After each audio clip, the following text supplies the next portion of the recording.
വടകര ലോക്സഭാ മണ്ഡലത്തിലെ കള്ളവോട്ട് ആരോപണത്തിൽ തെരഞ്ഞെടുപ്പ് കമ്മീഷന് ഹൈക്കോടതിയുടെ നോട്ടീസ്. യുഡിഎഫിന്റെ ഹർജിയിലാണ് തെരഞ്ഞെടുപ്പ് കമ്മീഷനോട് കോടതി വിശദീകരണം തേടിയിരിക്കുന്നത്. യുഡിഎഫിന്റെ ഹർജി വെള്ളിയാഴ്ച വീണ്ടും പരിഗണിക്കും. ശ്യാം ദേവരാജ് നൽകും വിവരങ്ങൾ. ശ്യാം, ഇപ്പോൾ ചീഫ് ഇലക്ഷൻ ഏജന്റ് തന്നെ നൽകിയ പരാതിയിലാണ് ഇത്തരത്തിൽ ഹൈക്കോടതിയുടെ ഒരു ഇടപെടൽ ഉണ്ടായിരിക്കുന്നത്. എന്താണ് വിവരങ്ങൾ? തെരഞ്ഞെടുപ്പ് കമ്മീഷന് നോട്ടീസ് അയച്ചെന്നാണ് മനസ്സിലാകുന്നത്. വിനിത വേണു, അങ്ങനെ തന്നെയാണ്. അല്പസമയം മുമ്പാണ് ഹൈക്കോടതി ഇത് സംബന്ധിച്ച ഹർജി പരിഗണിച്ചതും ഒപ്പം തെരഞ്ഞെടുപ്പ് കമ്മീഷനോട് വിശദീകരണം തേടിയതും. വെള്ളിയാഴ്ച തെരഞ്ഞെടുപ്പ് കമ്മീഷന് വിശദീകരണം നൽകണമെന്നാണ് ഹൈക്കോടതിയുടെ നിർദ്ദേശം.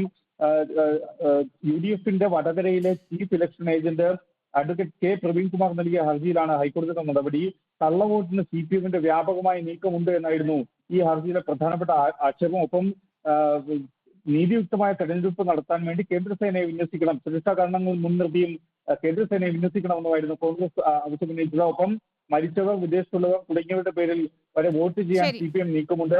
പോളിംഗ് സ്റ്റേഷനുകളിൽ ക്യാമറ നിരീക്ഷണം ഏർപ്പെടുത്തണം തുടങ്ങിയവ അടക്കമുള്ള ആവശ്യങ്ങളാണ് UDF ഉന്നയിച്ചത്. ഇതിന്മേലാണ് ഹൈക്കോടതി കേന്ദ്ര തെരഞ്ഞെടുപ്പ് കമ്മീഷനോട് വിശദീകരണം. ശരി, ഏതായാലും ഹർജി വെള്ളിയാഴ്ച പരിഗണിക്കും. ശ്യാം ദേവരാജാണ് വിവരങ്ങൾ നൽകിയത്.